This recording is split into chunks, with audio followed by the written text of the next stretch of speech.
이같이 밝혔습니다. 이 지수는 창업과 벤처기업 수 등을 지표화한 기업지수와 벤처 투자 펀드 액수 등을 나타낸 투자지수, 또 각종 정부 정책 등을 지표화한 정부지수로 구성됐습니다. 이에 따르면 2010년부터 10년 동안 창업 벤처 생태계 지수는 매년 꾸준히 올라 지난해엔 약 2.8배 오른 284.7이었다고 중기부는 설명했습니다. 오늘은 전국이 흐리고 구름이 많이 끼는 가운데 무더위가 이어지겠습니다. 내일은 전국이 대체로 오전엔 흐리다 오후부터 맑아지겠습니다. 내일 낮 최고 기온은 29도에서 35도로 오늘보다 기온이 더 올라 폭염의 기세가 더 강해지겠습니다. 지금까지 아나운서 박노원이었습니다. KBS 제1라디오 4시 경제뉴스를 마칩니다. KBS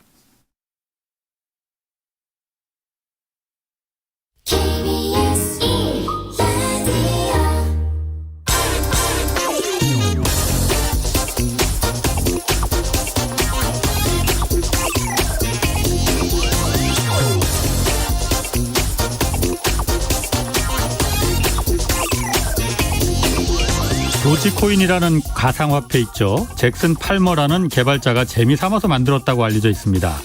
그런데 지난주 이 개발자인 팔머가 이런 말을 했다고 합니다.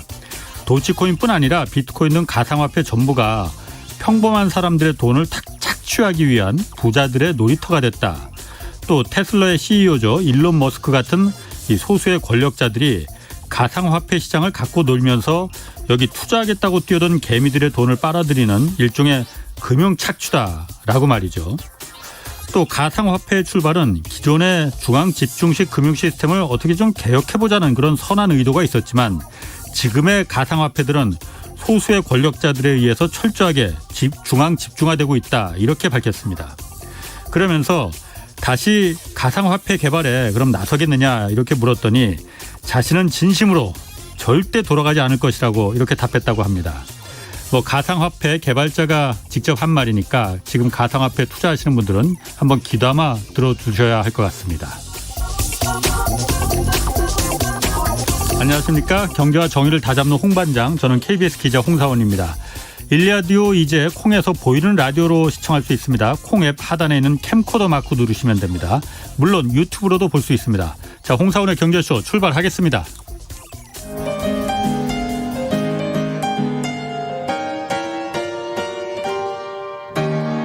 대한민국 최고의 경제 전문가와 함께합니다. 믿을 만한 정보만 쉽고 정확하게 전해드립니다. 홍사훈의 경제쇼. 네, 오늘 금리 인상 언제 있을지 또 그리고 미국과 중국 경제 상황 오늘 좀 자세히 살펴보겠습니다. 전문가 오늘 두 분 모셨습니다. 이종우 이코노미스트 오늘 나오셨고요. 안녕하세요. 네, 안녕하십니까. 그리고 저는 처음 뵙습니다. 최석원 SK증권 지식서비스 부문 부문장 나오셨습니다. 안녕하세요. 예, 안녕하십니까. 밖에 비 지금도 많이 오나요?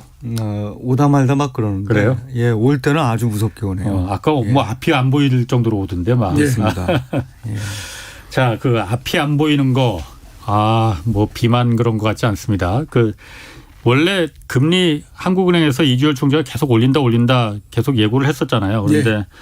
엊그제 이제 기준금리를 지난주에 이제 0.5% 일단 그대로 동결하기로 했어요. 예.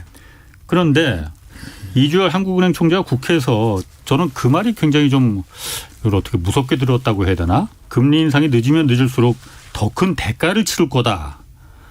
더 큰 대가. 예. 이게 사실 저는 그냥 가슴이 덜컥하더라고요. 뭔가. 어떻게 보십니까? 이 말은 뭐라고 보세요? 먼저 부문장님 처음 뵙으니까 먼저 한번 좀 열어주시죠. 예.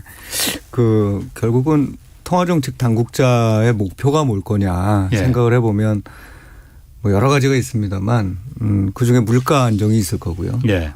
또 어쨌든 성장과 고용을 잘 지켜야 되는 부분도 있을 거고 또 중요한 부분 중에 하나가 금융시장의 불안정성을 안 생기게 만드는 거거든요. 예.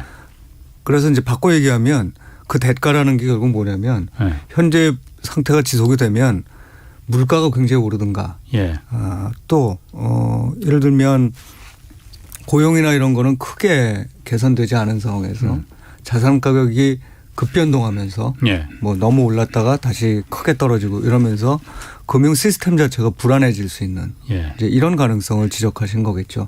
이게 결국은 우리가 중립적인 어떤 금리 수준이라는 걸 생각을 해보면 그거보다 굉장히 낮은 수준을 장기간 유지하고 있는데 예. 뭐 그런 걸 할 때는 뭔가 목표가 있을 거예요. 예. 근데 이제 그런 목표들이 어느 정도 달성됐다고 생각이 들매도 불구하고 계속 유지하면 이게 한쪽 편에서 불균형이 계속 쌓여간다는 거거든요. 예. 이제 지금 현재 아마 불균형이 쌓여가고 있는 상황이고 이미 상당 부분 쌓였다라고 평가하시는 것 같아요. 그래서 더 늦어지게 되면 뭔가 자산가격 쪽이나 또는 금융시장 쪽이나 또는 물가 쪽에서 뭔가 큰 어떤 좀 불이익이 있지 않을까 이렇게 생각하시는 것 같습니다. 그래요. 저희 센터장님 이종우 이종우란다. 이주열 총재가 이주열 총재가 금융 불균형 그게 뭔 말인지 뭐가 어떤 게 불균형인지 그걸 잘 모르겠더라고요. 예, 금융 불균형 얘기할 때는 네. 여러 가지 의미가 있지만 우리나라로 대비해서 얘기를 하면요. 네. 부동산 가격이 너무 많이 올라서 예. 이게 나중에 문제가 될 가능성이 있기 때문에 그거를 조기에 좀 바로 잡아야 된다라고 하는 얘기가 된다라고 볼 수가 있습니다. 그럼 그 대가라는 것도 그걸 말하는 거예요? 예, 그렇죠. 그러니까 부동산? 여기에서 막히지 않고 예. 굉장히 많이 더 상승을 하고 해서 예. 부동산을 비롯한 특히 부동산에서 버블이 굉장히 커진 상태에서 예. 그게 통제되지 않고 터지는 형태가 되면 예. 그때는 정말로 뭐 금융위기가 나든지 무슨 이런 사태가 날 가능성이 있으니까 예. 지금에서 그걸 막아야 된다라고 하는 의미가 된다라고 봐야 되는 거죠. 그건 지금의 숫자를 보면 예. 우리가 이주열 총재가 얘기하는 것 자체가 예. 틀린 얘기는 아니구나 이렇게 볼 수가 있습니다. 왜 예. 그러냐면요.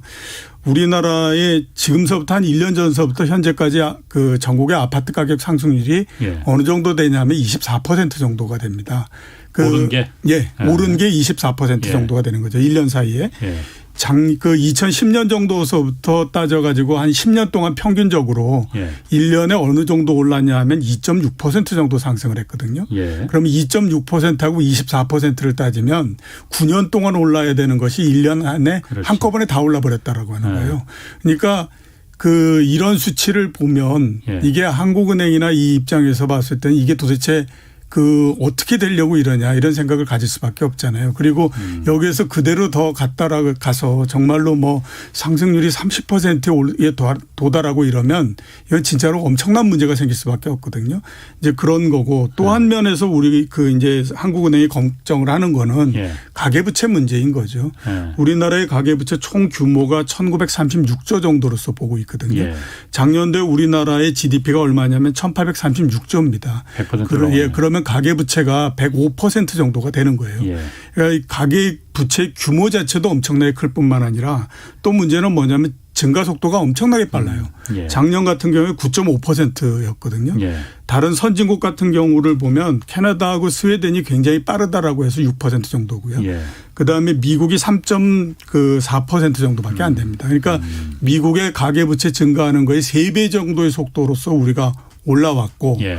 근데 그게 작년만 그런 게 아니라 금융위기가 2008년도에 났지 않습니까? 예, 예. 그때서부터 따져보면 가계 부채가 증가하는 속도가 GDP가 증가하는 속도의 3배예요. 예. 그다음에 또 민간 소비 증가하는 거의 5배 정도로서 증가를 합니다. 예. 이렇게 빠른 속도로서 증가하니까 가계 부채를 이렇게 굉장히 많이 내 가지고 그다음에 그거를 이제 부동산에 투자해서 부동산 가격이 굉장히 많이 올라가고 이러면 예. 이거는 그냥 그것만 딱 끊어놓고 보면 전형적으로 이게 부동산에서 버블이 생겨서 금융위기가 발생하는 형태 모양이다라고 볼 수밖에 없는 거거든요. 부동산에서 버블이 생겨서 금융위기로 번질 거다. 예, 그렇죠. 그러니까 2008년도에 금융위기가 났던 거를 한번 미국에서 금융위기가 났던 예. 걸 생각해 보면 예. 가게에서 그러니까 각 개인들이 빚을 내 가지고 그거를 부동산을 사다가 예. 그 부동산 가격이 굉장히 많이 올라가서 예.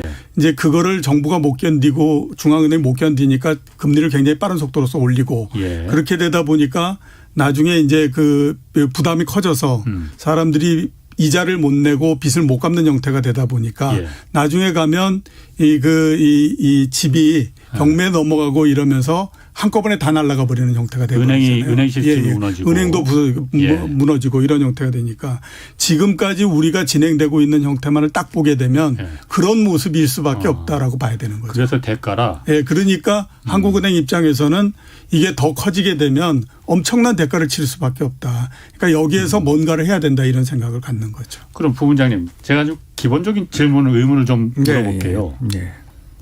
지금 말한 대로 지금 가계부채가 이렇게 그 증가 속도가 너무 빨라서 이걸 사람들이 나중에 못 갚으면은 그게 금융위기로 번지기 때문에 그 대가를 치르기 위해서 막기 위해서 지금 금리를 빨리 올려야 된다라는 게 이제 우리 금융당국의 입장이라는 거잖아요. 네.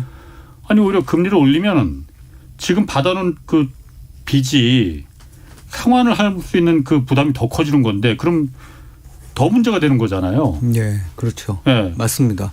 그게 이제 사실은 한국은행의 이 문제이기도 해요. 예. 왜냐하면 그 우리나라는 사실 부동산을 살 때, 주택을 살 때 그 변동금리형 대출을 많이 받거든요. 예, 그렇기 예. 때문에 정책금리로 움직일 때마다 예. 그 대출을 받는 사람들이 바로바로 연동이 되게 되는 그렇죠. 이런 시스템입니다. 예. 사실 미국 같은 경우는 장기금리 위주거든요. 그래서 모기지라고 해서. 그렇죠. 장기 예. 고정금리 대출 몇십 년째예요, 그거는. 그렇죠. 예.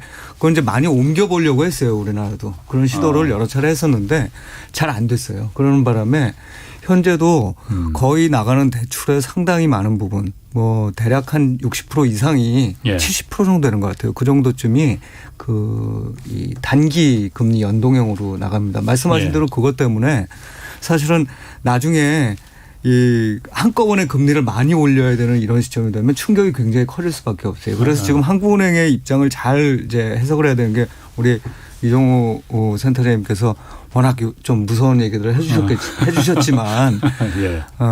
그걸 방치하고 있을 때 그렇게 될 거다라고 생각하기 때문에 지금부터 가급적이면 가능한 시점에 조금씩 사람들이 적응하게 만들어야 된다는 거예요. 그러니까 기존 사람들의 부담이 늘어나는 거는 뭐 어쩔 수 없어요. 그런데 여기서 더 큰 문제는 뭐냐면 새로운 사람들이 계속해서 그거를 빚을 내 가지고 들어가는 거예요. 그래서 전체 그런 사람들이 늘어나는 게 전체 금융 시스템에는 정말 큰 부담인 거죠. 그래서 조금씩 이제 이런 신호를 주는 거죠. 앞으로 갚아야 될 돈들이 좀 이자가 늘어날 거야. 이렇게 되면은 사람들이 대비를 할 거잖아요. 그다음에 빌리는 사람 입장에서도 이제는 좀 빌려서 집을 사는 거는 좀 피해야 될 것 같은데 이런 어떤 시그널 이펙트부터 주기 시작하는 거죠. 예, 그런 의미에서 이제 움직이기 시작해야 되는 시점이 됐다 이렇게 판단하시는 추가로 그러니까 것 같아요. 빚을 얻으려는 사람들한테 그러니까 조급하거든요. 그렇죠. 지금이 막차일지도 모르니까 지금이라도 빚 얻어서 사야 되는 거 아니냐. 그 유입을 지금 경계하는 거거든요. 그럼요. 그걸 막아주는 게 굉장히 중요한 겁니다. 지금 사실 주택시장 가격이 오르는 거에 가장 큰 이유 중에 하나가 심리거든요. 그러니까 내가 나중에 더 오른 가격에 못 살까 봐. 특히나 주택시장은 이게 굉장히 비대칭적이에요. 어떤 면에서 비대칭적이냐면 내가 사고 난 다음에 가격이 떨어졌을 때 충격보다 안 샀을 때 가격이 오른 충격이 훨씬 더 크게 느껴져요. 그렇죠. 그래서 이제 많은 사람들 입장에서는 조금 주택 가격이 올라갈 거라고 생각하면 급해지기 시작합니다. 그래서 그게 저금리가 굉장히 그런 어떤 마음을 실제로 행동에 옮길 수 있게 하는 이런 기제가 되고 있기 때문에 그걸 좀 눌러줘야 될 필요가 있다고 생각을 하시는 거죠. 그럼 지금 사실 부동산 집값 문제가 지금 백약이 무효인 상태라고 하잖아요. 네.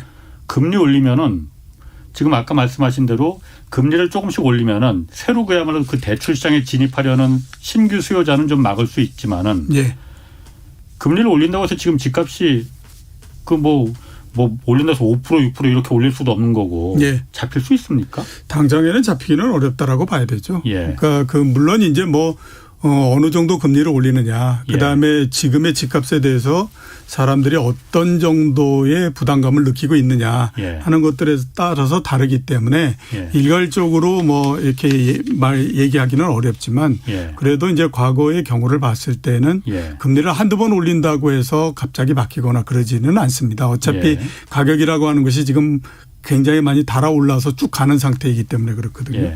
그러니까 예를 들어서 보면 이제 그렇습니다. 2005년도 같은 경우가 그때도 이제 생각해 보시면 왜 참여정부 때에 그 부동산 가격이 굉장히 많이 오를 때였잖아요. 그래서 9월 달서부터 기준금리를 올리기 시작을 하거든요. 9월 달에 기준금리가 얼마에서부터 출발하냐면 3.25%에서부터 출발합니다. 그리고 딱 한 1년 만에 5번 정도를 올려가지고 4.5%를 만들거든요. 그리고 나서 조금 더 가다가 그 부동산 가격이 그때서부터 힘을 잃어버리는 그런 형태가 됐었어요. 그러니까 이런 것들을 우리가 감안하게 되면 그 지금에서 뭐 금리를 한두 번 정도 올린다라고 해가지고 갑자기 부동산 가격이 확 꺾여버리거나 이러지는 않지만 이 금리를 올린다라고 하는 것 자체가 이제 정부가 그래도 이제 쓸 수 있는 카드의 마지막 뭐 이런 것들을 계속해서 쓴다. 이런 의미에서 이제 그 좀 그 신호적인 기능을 준다라고 봐야 되고요. 그 다음에 제가 생각하기에는 원래 정책이라고 하는 것이 그렇지 않습니까? 처음에 이제 시행하면서 뭔가 제일 처음에 목표를 했던 점이 있게 되면 그 목표가 어느 정도 채워질 때까지는 계속 그 방향으로 갈 수밖에 없는 거거든요. 그러니까 한 번 금리 인상해서 안 되면 두 번 인상하는 거고 그다음에 또 안 되면 세 번도 인상하는 거고 그래도 안 되면 유동성도 흡수해 버리는 거고 이런 형태로 해서 이제 전체적인 이 통화 정책의 방향이 이제서부터 완전히 다른 형태로서 선회한다라고 하는 거를 보여주기 위한 그런 기능을 갖고 있다. 이렇게 볼 수가 있지 않나라는 생각이 듭니다. 이 어쨌든 한국은행이나 정부 입장에서는 집값이 지금 물론 너무 그러니까 과하게 오른 건 사실이에요. 그런데 그렇다고 해서 이게 집값이 너무 급하게 또 빠지는 것도 부담스러운 거잖아요. 그러니까 연착륙하기를 지금 원할 것 같은데 통상 그렇지 않다면서요. 그 부동산이나 자산 가격이라는 게. 제가 그 자산 가격만 한 30년을 넘게 35년 동안을 봤는데요. 그 주가도 그렇고 부동산도 그렇고 모든 가격이 붙어 있는 거는 어중간한 건 없습니다. 오를 때에 엄청나게 오르고 떨어질 때 엄청나게 떨어지고 이런 형태가 돼버리지. 연착륙이라는 건 없어요. 연착륙이라고 하는 건 거의 있기가 어렵습니다. 왜냐하면 지금 부동산을 보더라도 이게 뭐 실수요자가 굉장히 많이 있어서 계속 이렇게 올라가고 이러는 것도 있겠지만 굉장히 많은 부분들은 뭐냐면 심리적인 부분이거든요. 그래서 이게 빨리 뭔가를 하지 않으면 안 되겠다라고 생각하기 때문에 가격이 오르면 오를수록 더 그 심리가 급해지기 때문에 그게 서로 맞물리게 되면 맨 마지막에는 굉장히 급등을 하는 형태로서 나오거든요. 그러면 그 시점이 좀 지나고 나면 그다음에는 갑자기 돌아서게 되면 가격이 너무 높아졌다라고 사람들이 생각하기 때문에 거기에서부터 옆으로 이렇게 쭉 가고 이러는 건 없고요. 대개 보면 굉장히 빠른 속도로서 떨어지죠. 그러니까 주가도 마찬가지로 마지막에 막 쏘아 올리는 급등이 나오게 되면 그다음에 모양은 엄청나게 빠른 속도로서 하락한다. 이런 얘기를 하기 때문에 그 중간이라고 하는 건 없다. 이렇게 볼 수밖에 없죠. 한국은행에서 걱정하는 것도 그런 부분이겠군요. 이게 어차피 지금 자꾸 조금씩 먼저 금리를 올려서 이 연착륙을 유도를 해야 되는데 이 타이밍을 계속 놓치면은 나중에 집값이 그야말로 금리를 어차피 많이 올릴 수밖에 없는 상황이 올 수밖에 없고 그렇게 되면 집값이 급하게 확 빠져버린다. 그럼 그게 또 부담이 당연히 될 수 있습니다.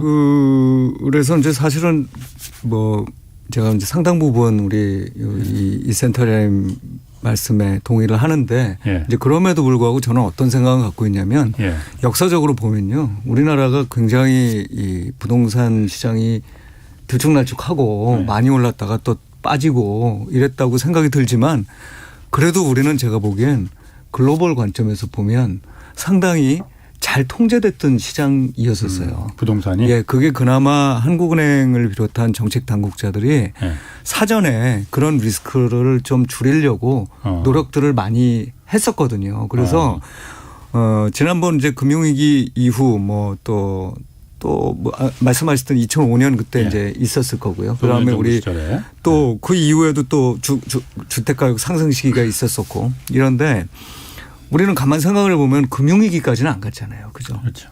이제 글로벌리 보면 주택시장을 이 중심으로 해서 주택시장에 문제가 생기니까 금융 시스템 자체가 막 흔들리게 되는 이런 사태까지는 안 갔었거든요. 미국은 그렇게 갔지만은 미국도 가고 사실은 많은 그 유럽 국가들 그리고 뭐 당장 홍콩, 런던 이런 부동산 시장들도 굉장히 올랐다, 굉장히 떨어졌다 이런 모습들을 나타냈었거든요. 그런데 이제 그런 의미에서 보면은 저는 오히려 이번이 굉장히 한국은행이나 정책 특히 금융당국 입장으로는 굉장히 더 위험하게 생각하는 것 같아요.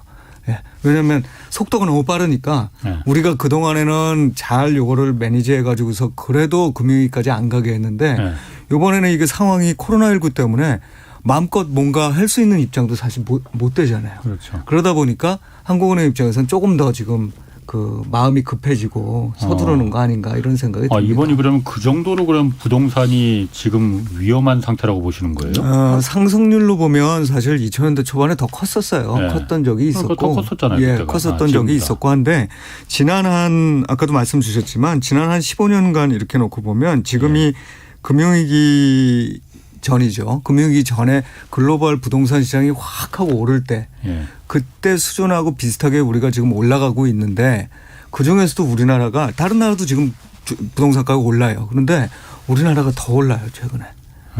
거기에는 뭐 여러 가지 이유들이 조금 내재돼 있다고 보지만 뭐 그 이유를 둘째치고 한국은행이 뭐 예를 들면 정부의 무슨 정책이 어떤 오류가 있었다 이런 것 때문에 주택 가격이 오르고 뭐 때문에 오르고 이게 중요한 게 아니잖아요. 그렇지. 중요한 건 그 과정에서 레버리지를 일으켜서 부채가 늘어나고 주택 가격이 오르고 있다는 그게 중요한 거니까. 대출받아 부담이 없으니까 사실 이자 부담이. 그렇습니다. 지금 너무 부담 없죠 지금. 말씀하셨던 것처럼 몇 년 동안 한 4, 5년 동안에 걸쳐서 상승했던 거를 보면 지금보다는 2000년대 초반이 훨씬 더 컸죠. 그 당시에 미국 같은 경우를 보더라도 2002년 이때에서부터 거의 10% 정도의 상승을 몇 년 동안을 계속해서 거듭을 하거든요. 근데 이번 같은 경우는 이제 재작년도까지는 그렇게 크게 진행이 되지 않다가 작년도에 갑자기 굉장히 커지는 형태였기 때문에 이제 문제가 있는데 또 특히 이제 최근에 그 부동산이 오르고 했던 부분들을 중앙은행들이 봤을 때 굉장히 문제다라고 생각할 수 있는 부분들은 2000년대 초 오르고 할 때는 물론 그때도 미국이 9.11 테러가 나고 난 다음에 기준금리를 1.0%까지 내리고 이랬던 부분들도 있었지만 그 당시만 하더라도 세계 경제나 이런 데는 이제 중국을 비롯한 신흥국들이 굉장히 위력이 세지면서 실물적인 측면에서도 그래도 좀 괜찮은 부분이 있었다라고 이렇게 이제 생각이 되는 거죠. 그런데 이번 같은 경우의 상승은 진짜 이 모든 면에서 저금리와 유동성에 의해서 이루어지고 있다라고들 생각을 하니까 실물이 뒷받침이 안 그렇죠. 된다 그러면 이거죠. 이게 저금리와 유동성에 의해서 이루어지고 있는데 이 효과가 약해지거나 한다게 되면 도대체 이거 어떻게 감당을 해야 되느냐 하는 것들이 굉장히 문제가 될 수밖에 없는 거죠. 그래서 지금을 보다 더 이렇게 심각하게 보고 이렇게 이제 접근을 하는 거죠. 알겠습니다. 그럼 8월에 또 한 번 금융통화위원회 열리죠. 그때 한번 그때 다시 한번 그때 결과 보고 다시 한번 그 얘기를 하는 거로 하고 미국으로 이제 건너가 보면은 인플레 들어섰다 아니다 지금 말 많지 않습니까? 지금 물가 상승률이 미국도 지금 우리나라만큼이나 지금 내재적으로 골물대로 골문 게 막 터지는 거 아닌가 그런 생각도 드는데 일단 그거부터 물어볼게요. 저희가 여기서 이 경제쇼 프로그램에서도 미국 인플레 얘기를 많이 이제 하거든요. 다루긴 했지만은 미국이 그럼 만약에 인플레가 시작됐다. 미국은 아직 시작됐다고 아니라고 보고 있지만은 시작됐다 한다면은 우리나라에 이게 무슨 영향이 있는 거냐 이게. 우리나라에 좋을 것 같지는 않지만 그렇다고 해서 어떻게 나쁜 건가 그거 궁금하거든요. 어떤 분 한번 본부장님 먼저 한번 좀. 우리나라에 무슨 영향이 있는 건지 미국의 인플레가. 미국의 인플레이션이라는 게 결국은 미국만 독립적으로 인플레이션이 나타나는 게 아니니까 이제 글로벌 인플레이션을 표상하고 있는 거죠. 사실 그러다 보니 이제 글로벌 인플레이션 압력을 키울 수 있다는 점이 일단 있을 거고요. 근데 사실은 그거보다 우리가 더 중요하게 생각하는 거는 글로벌리 사실 우리는 원화 시장에 대해서 관심을 갖지만 글로벌 경제와 금융시장을 이루고 있는 건 달러화거든요. 그런데 달러화 유동성이 사실은 전 세계 금융시장을 흔들고 있는 상황이에요. 그렇죠. 그러니까 미국에서 인플레이션이 발생해서 이거에 대한 대응을 해야 되는 시점이 되면 미국에서는 달러 유동성을 흡수해야 되는 상황이 나타날 겁니다. 그럼 달러 유동성이 흡수되는 상황이라는 건 단순히 환율 문제가 아니라 많은 나라들에서 달러를 조달하는 차입 시장에 어려움이 생기게 돼요. 그러니까 우리나라 같은 경우에도 지금은 이제 외환 보유고 많고 또 이 외채 규모나 이런 것들도 잘 통제를 하고 있지만 이제 제가 이 금융시장에서 실제로 운용도 해보고 이랬을 당시를 보면 그러니까 달러를 조달하는 시장에 문제가 발생하게 되면은 그때는 정말 원화 주고 달러를 못 구하는 현상들이 생길 수도 있거든요. 그러니까 이제 그런 것들이 잠재적인 리스크라고 생각할 수 있겠습니다. 그러니까 뭐 물가 자체가 오르기 때문에 그런 것들이 다 이렇게 전이가 돼서 사람들이 이제 어쨌든 비싸지니까 못 살 거잖아요. 그 자체가 수요가 주는 것 이외에도 그 달러화라는 고리를 통해서 유동성 리스크를 상당히 키울 수 있다는 점에서 미국의 물가 상승이라는 게 우려가 되죠. 달러 유동성을 갖다 그 문제가 될 수 있다. 그렇죠. 우리 같은 나라에서는. 자, 그러면 그 인플레가 이게 오는 건지 이게 사실 인플레를 지금 한 3월 그때부터 계속 하기 때문에 내성이 어느 정도 좀 생긴 것 같아요. 미국 그 연방준비제도나 재정당국에서 좀 이런 부분을 작전으로 이렇게 계속 그 끌고 가는 거 아닌지 그런 생각도 좀 들더라고요. 자, 그런데 파월 그 연방준비제도 미국 중앙은행 그 의회에서 이런 얘기 했어요. 일시적인 인플레에 대응하는 건 부적절한 정책이다. 이 말은 지금 관리가 가능하다 이렇게 보는 거 아니에요. 그렇게 관리가 가능하다고 보기에는 지금 물가가 튀는 속도가 지난달에도 5.4%가 올랐다면서요. 그런데 이게 많이 오를 거라고는 뭐 생각을 했지만은 예상했던 것보다 훨씬 더 높게 올라간다는 게 지금 문제잖아요. 그런데도 이게 계속 일시적인 인플레다 이 말을 하는 거는 일단 이미 연방준비제도에서 목표치로 잡았던 2% 그건 이미 물 건너간 거잖아요. 그런데 이게 관리 가능한 거는 맞는 거예요, 그러면은? 왜 이런 말을 하는 걸까? 제가 봤을 때는 뭐 관리하는 것이 그렇게 어렵지는 않다라고 봅니다. 그러니까 그 뭐 얘기하는 것처럼 지금이 일시적이다라고 하는 것도 그러니까 지금보다도 낮아질 거다라고 하는 것도 맞고요. 왜냐하면 뭐 작년도에 굉장히 낮았기 때문에 기저효과가 있고 하는 것도 다 우리가 인정을 해야 되는 거거든요. 그렇기 때문에 하반기가 되면 낮아진다라고 하는 것도 맞는 건데 이제 거기에서 시장에서 보는 것과 그다음에 중앙은행이 보는 것에서 좀 차이가 나는 부분들은 뭐냐면 그러면 낮아지면 어느 정도까지 낮아질 거냐 하는 거죠. 그러니까 그거를 이제 중앙은행은 그래도 한 2%대 정도로 들어오지 않겠냐라고 생각을 하는 거고 그다음에 이제 시장에서는 아니야 3%대에 있을 수도 있어 이런 생각을 하기 때문에 이제 그 서로 간에 논쟁이 벌어지고 이런 형태인데 근데 따져보면 그렇습니다. 2%대나 3%대나 그렇게 크게 문제가 되는 건 아니거든요. 그리고 이제 중앙은행이 얘기하는 것도 어느 정도 일리가 있다라고 볼 수 있는 게 경기가 조금만 나빠지게 되면 항상 얘기하는 것이 디플레가 발생할 수 있다라는 얘기를 하잖아요. 물가가 떨어지는 디플레가 발생할 수 있다. 그 얘기는 뭐냐면 지금의 경제 구조 자체가 물가가 그렇게 오를 수 있는 구조가 아니다 그러고 하는 거죠. 그런데 자꾸 물가가 오른다라고 얘기하니까 그러면 그거를 위해서 정책을 쓸 수는 없는 거 아니냐 이렇게 되는 거거든요.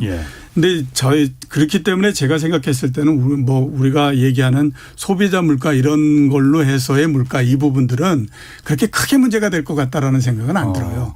근데 이제 보다 더 크게 문제가 될 가능성이 있다라고 생각되는 부분들은 다시 돌아가지만 제가 생각했을 때는 자산 가격이다라고 하는 거죠. 우리가 금리를 올리고 할 때에 왜 금리를 올려라고 하게 되면 두 가지를 얘기를 많이 하는 거거든요. 하나는 실제적으로 소비자 물가가 올라가기 때문에 그걸 잡기 위해서 금리를 올리는 경우도 있지만 또 하나는 뭐냐면 자산 가격이 너무 급등을 하기 때문에 그거를 멈추게 하기 위해서 금리를 올리는 경우도 있거든요. 그러니까 예를 들어서 이게 우리가 보면 2005년도 6년도 이때 미국이 금리를 굉장히 빠른 속도로서 올려요. 그 이유는 딱 하나거든요. 그 당시에 막 서브프라임 모기지 이런 거가 나기 전에 부동산 가격이 급등을 하니까 그거를 막기 위해서 했던 거였어요.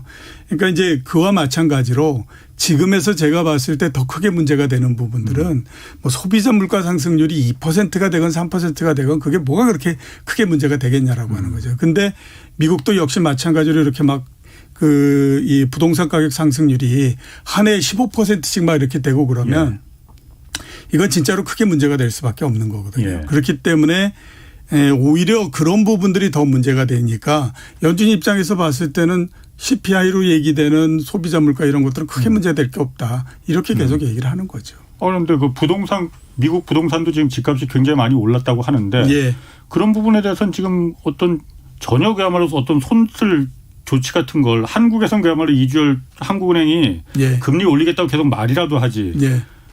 미국에서는 그러지 않잖아요. 그러면. 예, 그렇죠. 미국에서는 그렇지 않죠. 예. 그건 어떻게 해석해야 돼요? 일단은 아무튼 그 부동산이라고 하는 것이 오르는 게 과연 이게 이제 시간이 지나면서 정치적인 압박이 되느냐 안 되느냐 그 문제 부분에서 상당히 좀 차이가 나는 거죠. 예. 우리나라 같은 경우 이게 굉장히 문제가 되는 것들은 이 그 부동산 가격이 오르면서 그거가 전체적으로 사람들의 생활을 압박할 뿐만 아니라 그게 한 단계 더 넘어가서 정치적인 압박이 되는 형태가 되잖아요. 그러니까 이거가 정말로 큰 문제가 되는 형태가 되는 거고 뭐 미국 같은 경우에는 그 부분으로서 발전하고 있지 않는 상태인 거죠. 그러니까 상대적으로 중앙은행이 느끼는 이 압력이나 이런 부분들은 우리나라에 비해서 훨씬 더 적다라고 볼 수밖에 없는 거거든요. 그렇기 때문에 똑같이 부동산 가격이 올라가더라도 그 연준 입장에서는 그 부분들에 대해서 크게 이 문제를 삼지 않는 거고 또 하나 이제 많이 얘기하는 건 뭐냐면 이전에 어떻게 됐느냐 하는 거에 대한 경험 때문에 그랬습니다. 그러니까 미국 같은 경우에는 2008년도 금융위기가 났을 때 서브프라임이 문제가 있었고 그 전에 보면 사람들이 굉장히 많은 돈을 빌려서 부동산 투자를 했다. 그래서 그게 문제가 됐기 때문에 이렇게 됐다라고 하는 거잖아요. 그러니까 연준 입장에서는 부동산 가격이 오르는 것도 중요하지만 또 하나 많이 봐야 되는 건 뭐냐면 그럼 사람들이 진짜로 이 부동산을 사기 위해서 돈을 많이 빌려서 자기가 그 월급을 받는 데서 얼마만큼 그걸 지불해야 되느냐 하는 것들이 굉장히 관심사일 수밖에 없거든요. 그런데 미국 같은 경우에 보면 그게 그 금융위기가 나기 전에 자기가 한 달에 받는 가처분 소득에서 14% 정도를 그 이 빚에 따른 이자를 내고 뭘 원금을 갖고 이러는데 썼다라고 하는 거예요. 그런데 그게 지금 9.3% 정도밖에 안 되거든요. 그러니까 연준 입장에서 봤을 때는 아직까지도 여유가 있다 이렇게 생각을 하는 거죠. 그리고 뭐 추가로 말씀을 좀 드리면 결국은 이 감내할 수 있는 정도 지금 여유로 말씀을 하셨는데 DSR이죠. 일종의 이제 자기 소득 대비해서 얼마나 지불해야 되는 것도 낮아졌지만 원래 부채를 해결하는 방식이 여러 가지가 있는데 그중에 제일 좋은 방식은 소득을 늘리는 거예요. 그렇죠. 그러니까 소득을 늘려서 부채 부담을 줄여주는 방식이 이제 중요한 거거든요. 이제 그럴 수 있는 여지가 아직도 남아 있다고 보는 것 같고 또 한 가지는 지난번 2008년 금융위기 이후에 미국 그 금융당국이 제일 많이 하는 게 뭐냐면 그 은행 시스템의 리스크가 될 수 있는 요소들을 다 관찰하게끔 만들어 놓은 거예요. 그래서 상시적으로 스트레스 테스트를 할 뿐만 아니라 사실은 그때 테스트라는 건 은행에 그러니까 어떤 그 위험도 테스트 그렇습니다. 그러니까 어떤 문을 닫을 수 있느냐 없느냐 큰 충격이 나타났을 때 은행들이 얼마만큼 자기네 견딜 수 있느냐 건전성이 떨어지느냐 이런 부분인데 그거를 지속적으로 지금 하고 있는 상태이고 또 하나는 그때 당시에 아마 기억을 되살려 보면 파생 상품으로 그게 굉장히 많이 엮여서 갔었거든요. 그 우리가 그때 이제 몰랐었던 것 중에 하나가 파생 상품으로 뭐가 어떻게 엮여져 있는지를 잘 몰랐었어요. 그런데 그 이후에 연준이 했던 그러니까 그 미국의 금융당국이 했던 가장 중요한 일 중에 하나가 그렇게 장외에서 거래되는 파생 상품 거래들을 관찰하는 시스템을 만들었어요. 그러니까 그 당시보다 신용도 측면에서 문제가 될 만한 부채가 크게 늘고 있지 않다는 판단을 지금 현재까지는 갖고 있는 것 같아요. 그래서 지금도 물론 많이 올랐죠. 미국만 하더라도 전년 동월 대비로 하면 한 15% 이상 주택 가격이 올랐는데 이제 그럼에도 불구하고 미국에서는 아직 이거를 이 통화 정책을 변경할 만한 이슈로 받아들이지는 않는 것 같아요. 그러니까 부동산이든 자산이든 이게 버블이 한창 커지더라도 은행 시스템만 무너지지 않으면은 괜찮을 수 있다. 그런데 지금의 미국의 은행 시스템은 아직까지는 그 아까 말씀하신 스트레스 테스트 이런 거 해봐도 그 정도까지 지금 손쓸 단계는 아니다라고 지금 판단하고 있는 거군요. 그리고 다분히 미국이라는 나라는 우리에 비해서는 개인의 선택을 중요하게 하는 생각하죠. 그래서 중요한 거는 그 능력이 안 되는 분들 좀 이렇게 말씀드려서 그렇습니다만 신용도가 낮은 분들이 대출을 많이 받아서 금융 시스템에 문제를 일으키는 게 문제인 거지 본인이 이 의사결정을 내려가지고 집 사고 그다음에 대출 열심히 갚느라고 허리가 휘고 이거는 사실 큰 문제가 아니라는 거예요. 의사결정상에. 근데 우리는 사실 좀 그렇지 않죠. 우리는 주택 문제라는 게 어찌 보면 이게 물론 뭐 어느 나라도 사회 정책이 아닌 거는 없지만 굉장히 민감한 사회 정책이잖아요. 정치의 문제가 됐죠, 한국은. 그렇습니다. 그러면은 이렇게 해석 뭐 이런 기사도 제가 한번 본 적이 있어요. 지금 어쨌든 미국 금융 전문가들 일부에서는 그리고 월가에서도 그렇고 너무 지금 미국 연준에서 연방준비제도에서 안이하게 지금 보고 있다 상황을 예. 지금 선제적으로 막 들어가야 되는데 그런 이유가 파월 연준 의장 임기가 내년 2월이잖아요. 예. 이거 연임을 염두에 두고 마음이 콩밭에가 있어서 지금 이러는 거 아니냐. 예.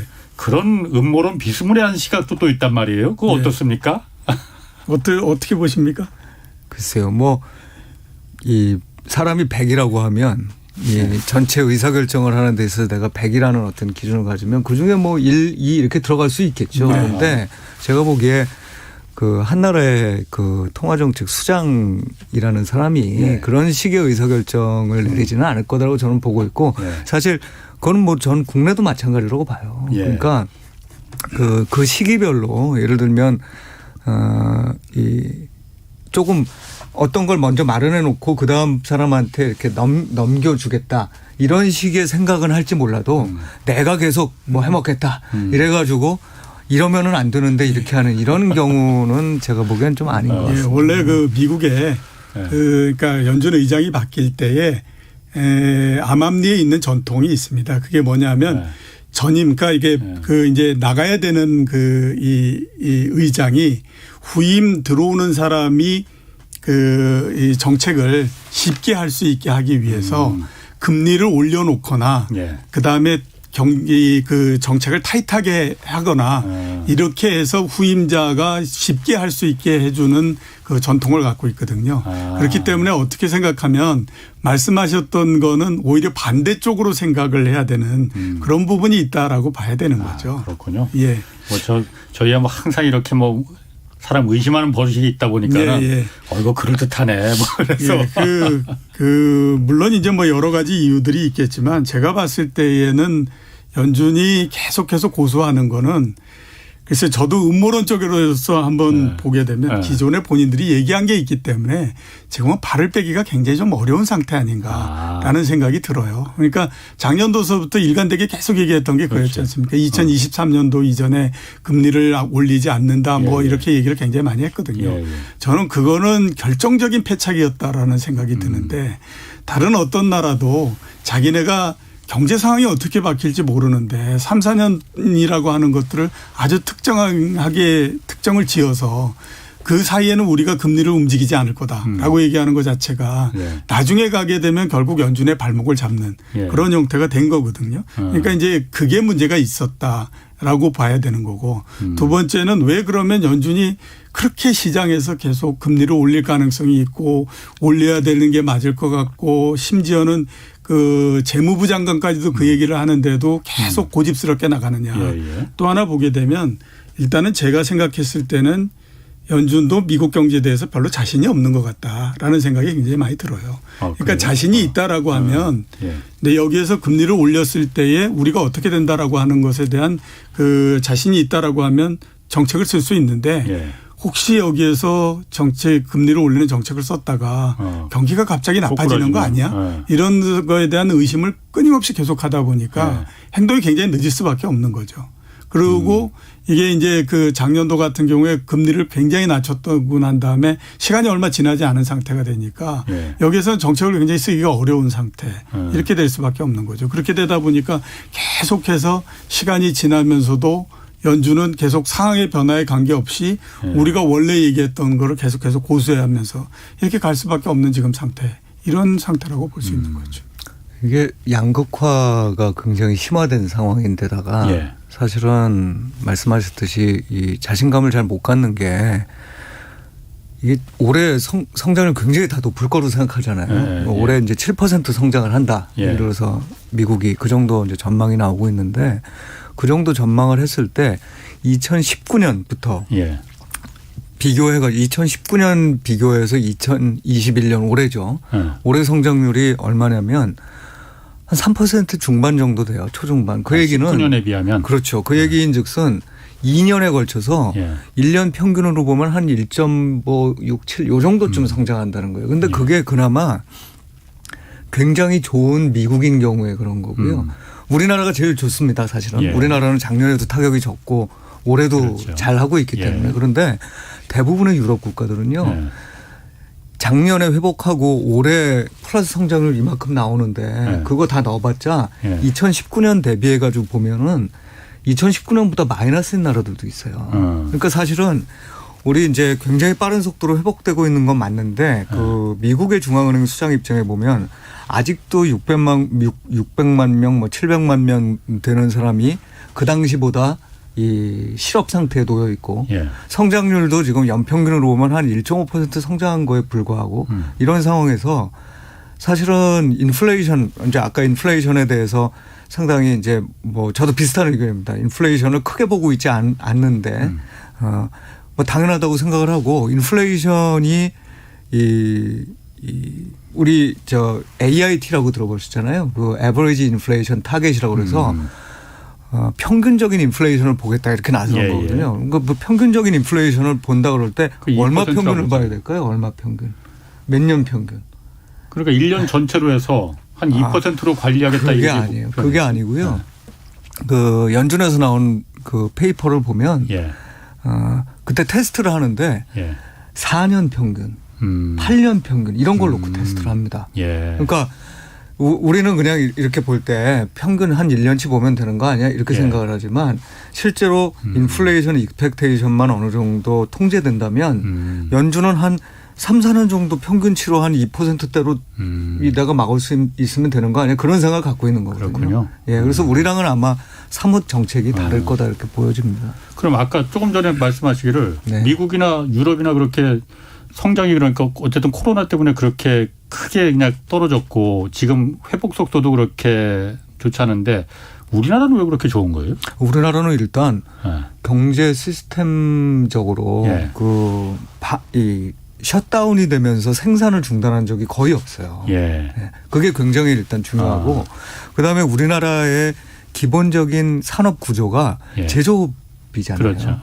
그렇기 때문에 서비스업이 아니니까. 맞습니다. 서비스업 같은 경우는 내수는 우리나라도 정말 나쁘죠. 사실은 뭐 체감하는 건. 맞습니다. 그리고 오히려 어떤 이득도 좀 있었냐면 우리나라가 만성적인 여행 적자국이었어요. 여행 수지 적자국. 그런데 오지도 못하고 가지도 못하잖아요. 그러니까 여행 수지 쪽은 또 굉장히 그것 때문에 이득을 본 부분도 있습니다. 그러니까 우리나라가 여러 측면에서 굉장히 잘한 게 산업 구조가 뭐 과거로부터 쭉 이렇게 만들어 온 거겠죠. 이 산업 구조가 결국은 지금 이 코로나 팬데믹 상황에서 사람들이 수요로 하고 있는 물품들을 제공해내는데 굉장히 중요한 중간재로서 사용이 되는 것들을 가지고 있고 그다음에 생산 자체도 차질이 안 생겼고 이제 이런 상황이기 때문에 우리는 전체적으로 방어가 굉장히 잘 된 국가라고 봐야 되죠. 그렇군요. 그러니까 제가 항상 보면은 이게 제조업이 기반이 돼 있느냐 안 됐느냐 역시 4차 산업 뭐 어쩌다 하더라도 제조업이 일단 기본이 밑바탕이 좀 돼 있어야 되는 거 아닌가 그 생각이 좀 항상 들더라고요. 그렇죠. 먹고 쓰고 하는 거에 기본 토대가 만들어져야 그다음에 그걸 가지고 뭐 IT를 통해서 뭘 하고 이러는 것들이 이루어지는 거니까요.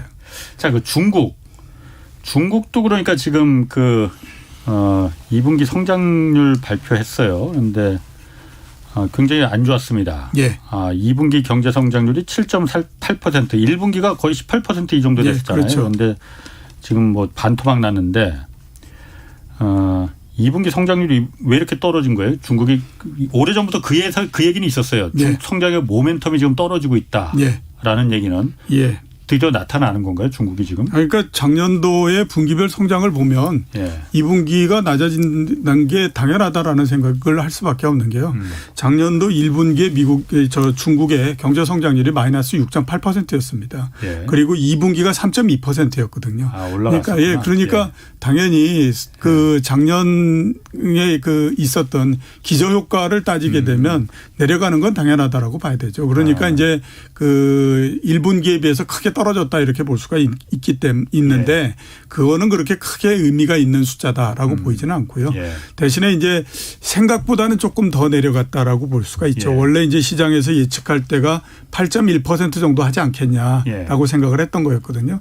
이제 그거보다는 소폭 이렇게 낮은 형태가 되다 보니까 그런데 이런 중국 경제가 2분기 그러니까 상반기 말 정도서부터 예. 둔화될 거다라고 하는 건 이미 한 3월 달 정도서부터 여러 가지 사인들이 나왔다라고 볼 수가 있습니다. 그때서부터 보면 이제 소비나 그다음에 생산 이런 것들도 조금씩 계속해서 둔화되는 형태를 보였었거든요. 그러니까 그 영향들이 본격적으로 나타났다 봐야 되는 거고, 그다음에 또 중국 같은 경우가 미국을 비롯한 선진국보다는 코로나19로 해서 생겼던 여러 가지 영향을 커버해 주기 위한 재정이나 이런 것들이 훨씬 덜 들어간 경제였잖아요. 예, 예. 그러니까 그런 면에서 볼 수 있는데 사람들이 중국 경제 2분기 성장률이 나쁘게 나오면서 많이들 얘기하는 게 뭐냐면 우리가 생각했던 것처럼 역시 하반기 이제서부터는 점점 나빠지는 형태가 되겠구나. 경제 성장률의 피크는 1분기에 온 거 아니냐. 뭐 이런 피크가. 것 때문에 이제 걱정을 굉장히 많이 하는 그런 형태라고 봐야 되죠. 지금 뭐 유튜브 댓글에 미무스 원님이 홍사원의 경제쇼가 경제 백신이다. 뭐 이런 말 들으면 막 뿜뿜합니다. 힘이 납니다. 네, 뿌듯하시겠습니다. 자, 지금 그래서 중국 경제가 그렇게 1분기가 피크였다가 지금 2분기에서 좀 이 삐끗삐끗하니까 지급준비율이라는 거 이거 내렸잖아요. 예. 0.5% 내렸단 말이에요. 지급준비라는 게 은행에서 돈을 얼마나 쟁여놔야 된다. 근데 그걸 갖다 좀 덜 쟁여놔도 된다. 예. 나머지 돈은 풀어라. 오히려 다른 나라, 우리나라도 지금 금리 올린다고 하고 뭐 미국에서도 뭐 테이퍼링이다 뭐다 해서 하는데 중국은 거꾸로 가는 거예요, 그러면? 예. 말씀하신 대로 중국이 그러니까 아주 나쁘지도 않고 뭐 아주 좋지도 않은 결과였다고 보는데 이제 이런 것 같습니다. 그 중국이라는 나라가 우리 코로나19 터지기 전에 연간 얼마 정도쯤 성장했나 생각을 해보면 그때 한참 막 그 전에 6%를 놓고 이거를 넘느냐 마느냐, 이거를 지키느냐 마느냐 뭐 이런 얘기들을 했었잖아요. 그거를 4분의 1로 딱 쪼개보면 1.5% 정도씩 되죠. 분기별로. 그러니까 요번에 왜 그렇게 나쁘지 않았냐면 저희 그 1분기 성장할 때는 전분기 대비해서 0.4% 성장했어요. 중국 경제가. 그런데 2분기 성장률은 이 전분기 대비라면 1.3% 정도 돼요.